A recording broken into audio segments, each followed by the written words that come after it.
ഇതാ അരക്കപ്പ് തൂരപ്പരിപ്പാണ് കേട്ടോ. ഇതിലേക്ക് കുറച്ച് വെള്ളം ഒഴിച്ചിട്ട് കുറച്ച് ഉപ്പും മഞ്ഞൾപ്പൊടിയും കൂടി ഇട്ടിട്ട് ഇത് നന്നായിട്ടങ്ങ് വേവിച്ചെടുക്കാം.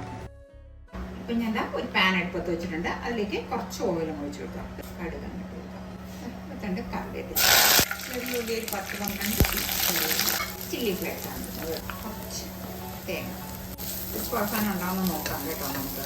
കാരണം ഉപ്പ് കുറവായിരിക്കും. നമ്മൾ അതിൽ മാത്രം പരിപ്പിൽ മാത്രമല്ലേ ഉപ്പ് ഇട്ടിട്ടുള്ളൂ. നമുക്ക് പരിപ്പ് എടുത്ത് ഇട്ട് കൊടുക്കാം.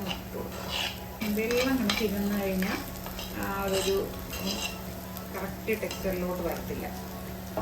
നമ്മൾ ചോദിക്കും പുട്ടിൻ്റെ കൂടെ ഇതിങ്ങനെ കോമ്പിനേഷൻ. പുട്ടും പപ്പടവും ഇതും പറഞ്ഞല്ലോ ഭയങ്കര ടേസ്റ്റാണ്. അതുപോലെ കഞ്ഞിയുടെ കൂടെ ആയിരുന്നാലും ഭയങ്കര ടേസ്റ്റാണ് കേട്ടോ. നിങ്ങൾ ഇതുവരെയ്ക്കും ഈ രീതിയിലൊന്ന് ട്രൈ ചെയ്തിട്ടില്ലെങ്കിൽ ഒരു പ്രാവശ്യം ഒന്ന് ചെയ്ത് നോക്ക്. നിങ്ങൾക്ക് ഇഷ്ടമാവും. തീർച്ചയായും നെക്സ്റ്റ് വീഡിയോ ആയിട്ട് കണ്ടു.